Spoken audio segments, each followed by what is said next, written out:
So Krishna ಪಕ್ಷಪಾತಿ, ಆತನಿಗೆ ಎಲ್ಲರನ್ನೂ ಸಮಾನವಾಗಿ ನೋಡುವಂಥ ಒಂದು ಬುದ್ಧಿ ಇಲ್ಲ ಅನ್ನುವಂಥ ಒಂದು ವಾದ. ಅವನನ್ನ ದುರ್ಯೋಧನನ ಪಕ್ಷಪಾತಿ ಅಂತ ನೋಡಬೇಕಾಗತ್ತೆ, ಪಾಂಡವರ ಪಕ್ಷಪಾತಿ ಅಂತ ಅಲ್ಲ. ವಸ್ತುತಃ ಹಾಸ್ತಿನಪುರದ ಪದ್ಧತಿಯಲ್ಲಿ ಹಿರಿಯ ಮಗ ರಾಜನಾಗಬೇಕು ಅಂತ ಇತ್ತು. ನೀವು ನಮ್ಮ ರಾಜ್ಯವನ್ನ ನಿಮ್ಮದಾಗಿಸಿಕೊಂಡಿದ್ದು ಕಾನೂನು ವಿರುದ್ಧ, ನಿಯಮ ವಿರುದ್ಧ ಅಂತ ಹೋಗ್ಬೇಕಾಗಿತ್ತು. ಹಾಗೆ ಹೋಗೇ ಇಲ್ಲ. ಕೃಷ್ಣ ಸಂಧಾನಕ್ಕೆ ಬಂದು ಮಂಡಿಸಿದ ವಿಷಯ ಏನು? ಸಂಧಾನ ಅನ್ನೋದು ಎಷ್ಟು ಏಕಪಕ್ಷೀಯವಾಗಿದೆ ಅಂದರೆ ಇದಿಷ್ಟನ್ನು ದುರ್ಯೋಧನನಿಗೆ ಬಿಟ್ಟುಕೊಟ್ಟೆ ಕೇಳ್ತಾ ಇದ್ದಾರೆ. ಸಂಧಾನಕ್ಕೆ ವಿಷಯ ಏನು ಅನ್ನೋದನ್ನ ಕೃಷ್ಣ ನಿರ್ಣಯಿಸಲಿಲ್ಲ, ಯುಧಿಷ್ಠಿರ ಹೇಳ್ದ ತುಂಬಿದ ಸಭೆಯಲ್ಲಿ. ಅಂದರೆ ಇವತ್ತಿನ ದೃಷ್ಟಿಯಲ್ಲಿ ಇಟ್ಟುಕೊಂಡು ನೋಡಿದಾಗ ಕೃಷ್ಣ ದೇವರು ಎಲ್ಲರನ್ನೂ ಸಮಾನವಾಗಿ ನೋಡಬೇಕು ಅನ್ನುವಂಥದ್ದು ಒಂದು ಸಾಮಾನ್ಯ ನಿರೀಕ್ಷೆ. ಆದರೆ ಯುದ್ಧಕ್ಕೆ ಮುಂಚೆ ಯುದ್ಧ ನಡಿಬೇಕೋ ಬೇಡವೋ ಅನ್ನುವಂಥ ಒಂದು ಚರ್ಚೆ ನಡೀತಾ ಇದ್ದಾಗ ಮಹಾಭಾರತದಲ್ಲಿ ಸಂಧಾನದ ಸಮಯದಲ್ಲಿ ಕೃಷ್ಣ ಪಾಂಡವರು ಮತ್ತು ಕೌರವರನ್ನು ಸಮಾನವಾಗಿ ನೋಡಬೇಕಾದಂಥವನು ಪಾಂಡವ ಪಕ್ಷಪಾತಿಯಾಗಿ ವರ್ತಿಸ್ಬಿಟ್ಟ ಆ ಸಂಧಾನದ ಸಂದರ್ಭದಲ್ಲಿ. ಸೊ ಕೃಷ್ಣ ಪಕ್ಷಪಾತಿ, ಆತನಿಗೆ ಎಲ್ಲರನ್ನೂ ಸಮಾನವಾಗಿ ನೋಡುವಂಥ ಒಂದು ಬುದ್ಧಿ ಇಲ್ಲ ಅನ್ನುವಂಥ ಒಂದು ವಾದ. ವಾಸ್ತವವಾಗಿ ಸಂಧಾನದ ವಿಷಯದಲ್ಲಿ, ಸಂಧಾನದ ಹೊತ್ತಿನಲ್ಲಿ ಕೃಷ್ಣನನ್ನ ಪಕ್ಷಪಾತಿ ಅಂತ ನೋಡೋದಾದರೆ ಅವನನ್ನ ದುರ್ಯೋಧನನ ಪಕ್ಷಪಾತಿ ಅಂತ ನೋಡಬೇಕಾಗತ್ತೆ, ಪಾಂಡವರ ಪಕ್ಷಪಾತಿ ಅಂತ ಅಲ್ಲ. ಯಾಕೆ ಅಂದರೆ ಈಗ ಅವತ್ತಿನ ಪರಿಸ್ಥಿತಿ ಏನು? ವಸ್ತುತಃ ಹಾಸ್ತಿನಪುರದ ಪದ್ಧತಿಯಲ್ಲಿ ಹಿರಿಯ ಮಗ ರಾಜನಾಗಬೇಕು ಅಂತ ಇತ್ತು. ಪದ್ಧತಿಯನ್ನು ಉಲ್ಲಂಘಿಸಿದ್ರು ಅವರು. ಪದ್ಧತಿಯನ್ನು ಎಷ್ಟೋ ಸಲ ಬದಲಿಸಿದ್ದಾರೆ ಅವರು, ಇಲ್ಲ ಅಂತೇನೂ ಅಲ್ಲ. ಈಗ ಧೃತರಾಷ್ಟ್ರ ರಾಜನಾಗಬೇಕಿತ್ತು, ಅನಿವಾರ್ಯವಾಗಿ ಪಾಂಡು ರಾಜನಾಗಿದ್ದ ಅನ್ನುವ ಅಂಶ ಇದೆ. ಅದಕ್ಕಿಂತ ಹಿಂದೆ ಚಿತ್ರಾಂಗದ ರಾಜನಾಗಬೇಕಾಗಿತ್ತು, ಆದರೆ ವಿಚಿತ್ರ ವೀರ್ಯ ರಾಜನಾದ, ಯಾಕೆಂದರೆ ಚಿತ್ರಾಂಗದ ಸತ್ತೋದ. ಅದಕ್ಕಿಂತ ಹಿಂದೆ ಶಂತನು ದೇವಾಪಿ ಬಾಕ್ಲಿಕರಲ್ಲಿ ದೇವಾಪಿ ಹಿರಿಯ ಅಂತ ಅನ್ಸತ್ತೆ, ಶಂತನು ನಂತರದವನು. ದೇವಾಪಿ ಸಿಂಹಾಸನ ತ್ಯಾಗ ಮಾಡಿ ತಪಸ್ಸಿಗೆ ಹೋಗಿದ್ದ, ಶಂತನು ರಾಜನಾದ. ಹಾಗಾಗಿ ಹಿಂದಿನ 3 ತಲೆಮಾರಲ್ಲೂ ತಪ್ಪಿದೆ ಅದು. ಭೀಷ್ಮ ಹಿರಿಯ ಆದರೆ ಪ್ರತಿಜ್ಞೆ ಮಾಡಿ ಸಿಂಹಾಸನ ಏರಲಿಲ್ಲ, ಅದು ಧೃತರಾಷ್ಟ್ರನವರೆಗೆ ಹಾಗೆ ಬಂತು. ಅದರ ಮುಂದೆ ಅಂತ ಬಂದಾಗ ಈಗ ಅಧಿಕಾರದಲ್ಲಿರುವವನ ಹಿರಿಯ ಮಗನ, ಒಟ್ಟು ಅಣ್ಣ ತಮ್ಮಂದಿರ ಮಕ್ಕಳಲ್ಲಿ ಹಿರಿಯ ಮಕ್ಕಳ, ಪಾಂಡುವಿನ ಸಿಂಹಾಸನ ಆಗಿತ್ತು, ಹಾಗಾಗಿ ಅವನ ಹಿರಿಯ ಮಗನ, ಅವನೇ ಎಲ್ಲರಲ್ಲೂ ಹಿರಿಯ ಆಗಿದ್ದರಿಂದ ಅವನ ಅನ್ನುವ ಜಿಜ್ಞಾಸೆಗಳೆಲ್ಲ ಇತ್ತು. ಆದರೆ ಈ ಜಿಜ್ಞಾಸೆಗಳೆಲ್ಲ ಚರ್ಚೆಗೆ ಬರುವ ಮೊದಲೇ ಪಾಂಡವರ ಮೇಲೆ ವಿಭಿನ್ನವಾದ ಆಕ್ರಮಣಗಳು ಆರಂಭವಾಯಿತು.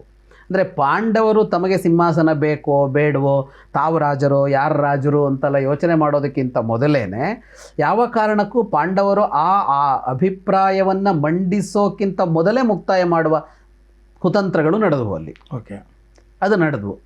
ಅದು ನಡೆದ ಪರಿಣಾಮವಾಗಿ ಒಂದು ದಿನ ಪಾಂಡವರು ಸತ್ತೋದ್ರು ಅಂತ ಜಗತ್ತಿಗಾಯಿತು ಅರಗಿನಾರ ಮನೆಯಲ್ಲಿ. ಆಗ ಸಹಜವಾಗಿ ಧೃತರಾಷ್ಟ್ರನೇ ರಾಜ, ಧೃತರಾಷ್ಟ್ರನ ಮಗ ದುರ್ಯೋಧನನೇ ಉತ್ತರಾಧಿಕಾರಿ ಅಂತ ಆಗಿಬಿಡ್ತು. ಕೆಲವು ವರ್ಷಗಳು ಕಳೆದ ಮೇಲೆ ದ್ರೌಪದಿ ಸ್ವಯಂವರದ ಹೊತ್ತಿನಲ್ಲಿ ಪಾಂಡವರು ಪ್ರಕಟ ಆದರು. ಪಾಂಡವರು ಪ್ರಕಟ ಆದಾಗ ಹಾಸ್ತಿನಪುರದಲ್ಲಿ ಒಂದು ಚಿಂತನೆ ಹುಟ್ಟುಕೊಳ್ತು. ಈಗ ಕರೆಸಬೇಕಾಯ್ತಲ್ಲ, ಬದುಕಿದ್ದಾರೆ ಅಂತಂದಾಗ ಮನೆ ಮಕ್ಕಳವರು ಇಲ್ಲಿಯವರು, ಅವರನ್ನು ಕರೆಸಿ ಆಯಿತು. ಕರೆಸಿ ಆದ ಮೇಲೆ ಆಗ ಹಿರಿಯರು ನಿಶ್ಚಯಿಸಿದರು, ವಾಸ್ತವವಾಗಿ ಯುಧಿಷ್ಠಿರನಿಗೆ ಅವರು ಹೇಳಬೇಕಾಗಿತ್ತು, ನೀನು ಉತ್ತರಾಧಿಕಾರಿ ಅಂತ ಹೇಳಬೇಕಿತ್ತು. ಆದರೆ ಹಾಸ್ತಿನಪುರ ಏನು ಯೋಚನೆ ಮಾಡ್ತು ಅಂತ ಅಂದರೆ, ಹಿರಿಯರೆಲ್ಲ ಏನು ಯೋಚನೆ ಮಾಡಿದ್ರು, ದುರ್ಯೋಧನ ಆಕಾಂಕ್ಷಿ, ಯುಧಿಷ್ಠಿರ ಆಕಾಂಕ್ಷಿ ಅಲ್ಲ, ಆದರೆ ಯುಧಿಷ್ಠಿರ ಅರ್ಹ, ಯೋಗ್ಯ. ಈಗ ಆಕಾಂಕ್ಷಿ ಒಬ್ಬ ಇದ್ದಾನೆ, ಅರ್ಹ ಒಬ್ಬ ಇದ್ದಾನೆ, ಇವತ್ತು ರಾಜಕಾರಣದಲ್ಲಿ ನಡೆಯುತ್ತೆ. ಆಗ ಅಲ್ಲೇನು ಮಾಡ್ತು ಹಾಸ್ತಿನಪುರ ಅಂತ ಅಂದರೆ, ಆ ಅರ್ಹನನ್ನು ಬಿಟ್ಟು, ಆಕಾಂಕ್ಷಿ ಅಲ್ಲದ ಅರ್ಹನನ್ನು ಬಿಟ್ಟು ಆಕಾಂಕ್ಷಿಯಾದ ಅನರ್ಹನನ್ನು ರಾಜನನ್ನಾಗಿಸಬೇಕಾ ಅಂತ ಬಂತು ಅವರಿಗೆ. ಇಲ್ಲ, ಹಾಗಾಗಿಸಬಾರದು. ಆಕಾಂಕ್ಷಿ ಅಲ್ಲದೇ ಇದ್ದರೂ ಅರ್ಹನನ್ನು ಪೀಠಕ್ಕೆ ತರಬೇಕು. ಆದರೆ ಆಕಾಂಕ್ಷಿ ಇದಾನಲ್ಲ, ಅವನು ಸುಮ್ಮನೆ ಇಲ್ಲ, ಅವನು ಪ್ರಭಾವಿ. ಅವನು ಈಗಾಗಲೇ ಹಾಸ್ತಿನಪುರದ ಅಧಿಕಾರಿ ವರ್ಗ, ಮಂತ್ರಿಗಳು ಅವರೆಲ್ಲರ ಮೇಲೆ ಅವನಿಗೆ ಒಂದು ಪ್ರಭುತ್ವ ಇದೆ, ಹತೋಟಿ ಇದೆ. ಇದು ಬೇರೆ ತರಹ ತಿರುಗಿಕೊಳ್ಳುತ್ತೆ ರಾಜಕಾರಣ ಅನ್ನೋ ಕಾರಣಕ್ಕೆ ಏನು ಮಾಡಿದ್ರು, ರಾಜ್ಯವನ್ನು ವಿಭಾಗಿಸಿಬಿಟ್ರು ಅವರು. ಇವತ್ತು ಮಾಡ್ತಾರಲ್ಲ, ಜವಾಬ್ದಾರಿಗಳನ್ನು ಹಂಚುವಾಗ, ಪಕ್ಷದ ಜವಾಬ್ದಾರಿಗಳನ್ನು ಹಂಚುವಾಗಲೋ ಇನ್ನೊಂದಾಗುವಾಗಲೋ ಮಾಡ್ತಾರೆ ಅದನ್ನೇ ಅಲ್ಲಿ ಮಾಡಿದ್ರು. ರಾಜ್ಯವನ್ನು ಒಡೆದರು. ರಾಜ್ಯ ವ್ಯವಸ್ಥೆಗಳಲ್ಲಿ ರಾಜ್ಯವನ್ನು ಒಡೆಯೋದು ಬಹಳ ಅಪರೂಪದ ವಿಧಾನವಾಗಿ ಕಾಣಿಸುತ್ತೆ. ಇದೆ, ಕಂಡಿದೆ. ರಾಮನೇ ಮಾಡ್ತಾನೆ. ರಾಮನ ಕಾಲದಲ್ಲಿ ಸಮಸ್ಯೆ ಬಂತು ಯಾರು ರಾಜರು ಅಂತ. ರಾಮ ನಂತರದಲ್ಲಿ 4 ಜನರಿಗೆ ಇಬ್ಬಿಬ್ಬರು ಮಕ್ಕಳು, ಒಟ್ಟು 8 ಜನ ಮಕ್ಕಳಿದ್ರು. ರಾಮನಿಗಿಬ್ಬರು, ಭರತನಿಗಿಬ್ಬರು, ಲಕ್ಷ್ಮಣನಿಗಿಬ್ಬರು, ಶತ್ರುಘ್ನನಿಬ್ಬರು. 8 ಜನಕ್ಕೆ 8 ರಾಜ್ಯ ಕೊಟ್ಟು ಹೋಗ್ತಾನೆ ರಾಮ. ಅಲ್ಲಿ ಹಂಚಿದ್ದು ಕಾಣಿಸುತ್ತೆ. ಓಕೆ. ಇಲ್ಲಿ ಅದೇ ಪ್ರಯೋಗ ಮಾಡಿದ್ರು ಇವರು, ಸಮಸ್ಯೆ ಬೇಡ, ರಾಜ್ಯವನ್ನು ವಿಭಾಗಿಸೋಣ ಅಂತ. ವಿಭಾಗಿಸಿದಾಗ ಪಾಂಡವರಿಗೆ ಒಂದಿಷ್ಟು ಭಾಗ ಸಿಕ್ಕಿತ್ತು. ಸಮವಾಗಿ ಅರ್ಧ ಮಾಡಿದ್ರು ಅಂತೇನೋ ಉಲ್ಲೇಖ ಕಾಣಿಸೋಲ್ಲ. ಒಂದು ಭಾಗವನ್ನು ಪಾಂಡವರಿಗೆ ಕೊಟ್ಟರು ಅಂತ ಮಾತು ಬರೋದಲ್ಲಿ. ಓಕೆ. ಒಂದು ರಾಜಧಾನಿಯನ್ನು ಕೂಡ ಕೊಡಲಿಲ್ಲ, ರಾಜಧಾನಿಯನ್ನು ಕಟ್ಕೋಬೇಕು ಅಂತ. ಆಂಧ್ರ ಪ್ರದೇಶ ತೆಲಂಗಾಣ ಆಯ್ತಲ್ಲ, ನಿಮ್ಮ ರಾಜಧಾನಿ ನೀವು ಕಟ್ಕೊಳ್ಳಿ ಅಂತ, ಎಲ್ಲರೂ ಕಟ್ಕೊಳ್ಳಿ ಅಂತ. ಸರಿ, ಕಾಂಡವ ಪ್ರಸ್ಥದ ಭಾಗವನ್ನು ಕೊಟ್ಟಿದ್ರು, ಅವರು ಅದರಲ್ಲಿ ಕಟ್ಕೊಂಡು ಅವರು ಸಾಮ್ರಾಜ್ಯ ಅವರು ನಿರ್ಮಾಣ ಮಾಡಿಕೊಂಡ್ರು. ಇವರಿಂದ ಕೇಳಿ ಅಲ್ಲ. ಈಗ ನಮ್ಮಲ್ಲಿ ಭಾರತ ಪಾಕಿಸ್ತಾನ ಬೇರೆ ಬೇರೆ ಆದಾಗ ಪಾಕಿಸ್ತಾನಕ್ಕೆ ದುಡ್ಡು ಕೊಟ್ಟಿರ್ಬೇಕಲ್ವ ಭಾರತ? 60 ಕೋಟಿ ಕೊಡಬೇಕು ಅಂತ ನಿರ್ಧಾರ ಆಯಿತು. ಮಹಾತ್ಮ ಗಾಂಧಿ ಅದಕ್ಕೋಸ್ಕರ ಪಟ್ಟಿಡಿದ್ರು. ಈ ಥರದ್ದೆಲ್ಲ ಬಂದಿದೆ. ಹೌದು. ಅಲ್ಲಿ ಅಂಥದ್ದು ಆಗಿಲ್ಲ. ಅವರಿಗೆ ಅದನ್ನು ಕೊಡದೆ ಅವರನ್ನು ಬಿಟ್ಟಿದ್ದಾರೆ. ಓಕೆ. ಈಗ ಸಾಧಾರಣ ಮನೆಗಳಲ್ಲಿ, ನಮ್ಮ ಹಳ್ಳಿಗಳಲ್ಲೆಲ್ಲ ಈ ಥರ ಭಾಗ ಮಾಡುವಾಗ ಮೊದಲು ಒಂದು ಮನೆ ಇರುತ್ತಷ್ಟೇನೆ. ಆ ಮನೇಲಿ ಯಾರೋ ಒಬ್ಬರು ಇರ್ಬೋದು ಅಂತ ಆದಾಗ ಏನು ಮಾಡ್ತಾರೆ ಅಂದರೆ, ಇನ್ನೊಬ್ಬನಿಗೆ ಮನೆ ಕಟ್ಟಿಕೊಳ್ಳೋದಕ್ಕೆ ಅಂತ ಒಂದು ಸ್ವಲ್ಪ ಮೊತ್ತ ಜಾಸ್ತಿ ಕೊಡೋದು ಏನೋ ಒಂದು ಮಾಡ್ತಾರೆ. ಅಲ್ಲಿ ಇವನಿಗೆ ಮನೆ, ಅವನಿಗೆ ಮನೆ ಕಟ್ಟೋದಕ್ಕೆ ಒಂದು ಸ್ವಲ್ಪ ಅಮೌಂಟ್ ಇಡೀ ಮನೆ ಕಟ್ಟಕ್ಕೆ ಬೇಕಾದಷ್ಟು ಅಂತಲ್ಲ, ಈಗೆಲ್ಲ ಹೋಗುತ್ತಲ್ಲ, ಅದು ನಡೀತು ಅಂತ ಕೂಡ ಉಲ್ಲೇಖ ಮಹಾಭಾರತದಲ್ಲಿಲ್ಲ. ಇಷ್ಟು ಭಾಗ ನಿಮ್ಮದು ಅಂತ ಬಿಟ್ಟುಬಿಟ್ಟಿದ್ದಾರೆ. ಸರಿ, ಅವರು ಕಟ್ಟಿಕೊಂಡ್ರು ಸಾಮ್ರಾಜ್ಯವನ್ನು. ಇವರಿಗಿಂತ ಶ್ರೀಮಂತ ಸಾಮ್ರಾಜ್ಯ ಕಟ್ಟಿದ್ರು ಅವರು, ಸಮೃದ್ಧ ರಾಜ್ಯ ಮಾಡಿಕೊಂಡ್ರು ಅವರು. ರಾಜಸೂಯಾಗ ಎಲ್ಲ ಮಾಡಿ ತಮ್ಮ ಬಾಹುಬಲದಿಂದ ಮಾಡಿಕೊಂಡ್ರು. ಅದನ್ನು ಜೂಜಿನಲ್ಲಿ ಇವರು ಕಿತ್ತುಕೊಂಡ್ರು. ಜೂಜು ಮೋಸದ ಜೂಜಾಗಿತ್ತು, ಅದು ಬಿಟ್ಬಿಡೋಣ. ಮೋಸ ಅಂತ ಕ್ಲೈಮ್ ಮಾಡ್ತಾನೆ ಇಲ್ಲ. ಈಗ ಮೋಸದ ದ್ಯೂತ ಅದು. ಅದನ್ನು ನೀವು ಮೋಸದಿಂದ ಆಡಿದಿರಿ, ಹಾಗಾಗಿ ನಿಮಗೆ ನಮ್ಮ ರಾಜ್ಯ ಸೇರಿಲ್ಲ ಅಂತ ಕ್ಲೈಮೇ ಮಾಡಿಲ್ಲ ಪಾಂಡವರು. ಓಕೆ. ಈಗ ಹೋರಾಟ ಹಂಗೆ ಹೋಗ್ಬೇಕಿತ್ತಲ್ಲ.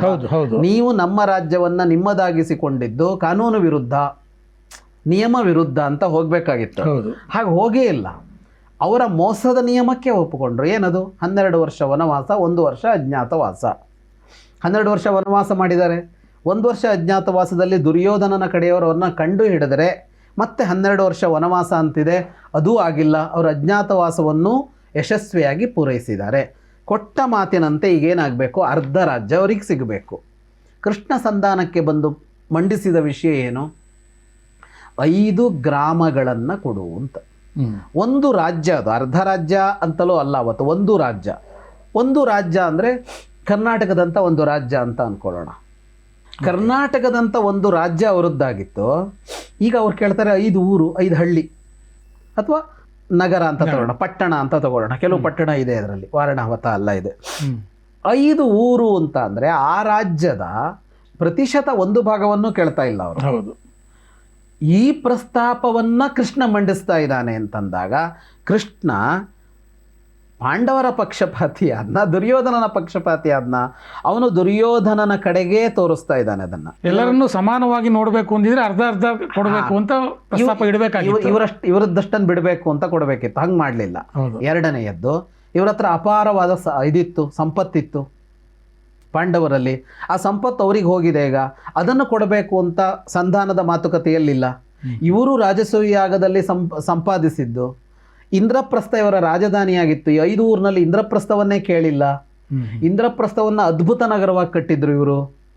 ದೊಡ್ಡ ವ್ಯಾಪಾರಿ ಕೇಂದ್ರ ಆಗಿತ್ತು ಅಂತ ಉಲ್ಲೇಖ ಬರುತ್ತೆ.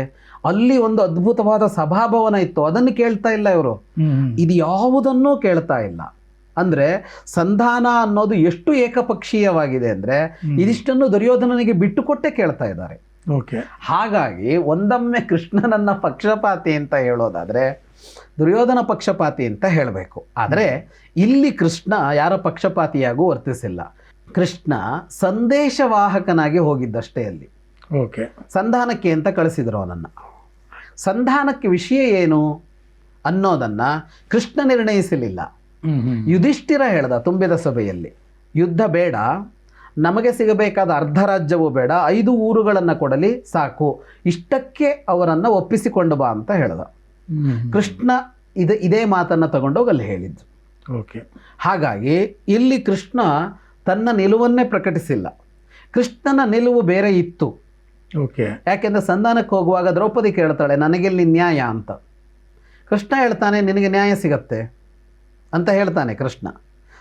ನಾನು ಭರವಸೆ ಕೊಡ್ತೀನಿ ನಿನಗೆ ನ್ಯಾಯ ಸಿಗತ್ತೆ ಅಂತ ಹೇಳ್ತಾನೆ. ಅವಳಿಗೆ ನ್ಯಾಯ ಸಿಗಬೇಕು ಅಂದರೆ ಯುದ್ಧ ಆಗಲೇಬೇಕು. ಅಂದರೆ ಕೃಷ್ಣನ ನಿಲುವು ಯುದ್ಧ ಆಗಬೇಕು ಅಂತ ಅನ್ನೋದು.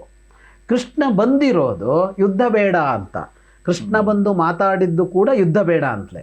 ಅವನೆಲ್ಲೂ ಯುದ್ಧ ಬೇಕು ಅನ್ನೋ ಥರ ಮಾತಾಡೋಲ್ಲ, ವ್ಯಂಗ್ಯ ಮಾಡೋಲ್ಲ, ತಂತ್ರ ಹೂಡೋಲ್ಲ. ಸ್ಪಷ್ಟವಾಗಿ ಒಂದು ವಂಶದವರ ನಡುವೆ ಇಂಥ ಯುದ್ಧ ನಡೀಬಾರದು, ಹಾಗಾಗಿ 5 ಗ್ರಾಮಗಳನ್ನು ಅವರಿಗೆ ನ್ಯಾಯಯುತವಾಗಿ ಸೇರಬೇಕಾದ ಭಾಗದಲ್ಲಿ 5 ಗ್ರಾಮಗಳನ್ನು ಕೊಡಿ ಅಂತಲೇ ಮಂಡಿಸ್ತಾನೆ. ಆದರೆ ಸಂಧಾನವನ್ನು ವಿಫಲಗೊಳಿಸೋದು ದುರ್ಯೋಧನ. ಅವನು ಕೃಷ್ಣನ ಬಂಧನಕ್ಕೆ ಮುಂದಾಗಿ ಬಿಡ್ತಾನೆ. ಅಂದರೆ ಕೃಷ್ಣ ಮಾತನಾಡ್ತಾ ಇರುವಾಗ ಸಭಾತ್ಯಾಗ ಮಾಡ್ತಾನೆ ಮೊದಲು, ಮತ್ತೆ ಅವನನ್ನು ಧೃತರಾಷ್ಟ್ರ ಇದು ಸರಿಯಲ್ಲ ಅಂತ ಅವನನ್ನು ವಿದುರನ ಮೂಲಕ ಕರೆಸಿಕೊಂಡು ಬಂದರೆ, ಮತ್ತೆ ಕೃಷ್ಣ ಮಾತಾಡ್ತಾ ಇರುವಾಗಲೇ ಕೃಷ್ಣನ ಬಂಧನಕ್ಕೆ ಸಿದ್ಧ ಆಗಿಬಿಡತ್ತೆ. ಕೃಷ್ಣ ಹೋಗಿದ್ದಾನೆ ಅವನ ಜಾಗಕ್ಕೆ, ಅವನ ಸೇನೆ ಬಂಧನಕ್ಕೆ ಮುಂದಾಗಿ ಬಿಡತ್ತೆ. ಆಗ ಕೃಷ್ಣ ವಿಶ್ವರೂಪ ತೋರಿಸಿ ಅಲ್ಲಿಂದ ಅವನ ಬಂಧನ ಆಗದೇ ಇದ್ದಾಗೆ ಮಾಡ್ತಾನೆ. ಅವನು ಕೃಷ್ಣನ ಮುಟ್ಟೋಕ್ಕಾಗಲ್ಲ, ಕೃಷ್ಣನ ಸಾಮರ್ಥ್ಯದ ಕಾರಣದಿಂದಾಗಿ.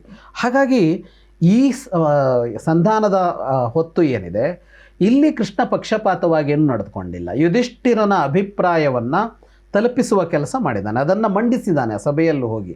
ಮತ್ತೆ ಯಾವ ಮಾತನ್ನು ಆಡೋದಕ್ಕೆ ಅವಕಾಶವೇ ಆಗಿಲ್ಲ ಕೃಷ್ಣನಿಗೆ.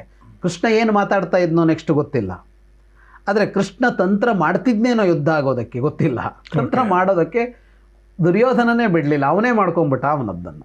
ರಾಜಕಾರಣದಲ್ಲಿ ಮೌಲ್ಯಗಳನ್ನು ಈ ಮುಖಾಂತರ ಕೃಷ್ಣ ಎತ್ತಿ ಹಿಡಿದ ಅನ್ನುವಂಥದ್ದು ನಿಮ್ಮ ಮಾತಿನ ಒಂದಷ್ಟು ವಿವರಗಳು.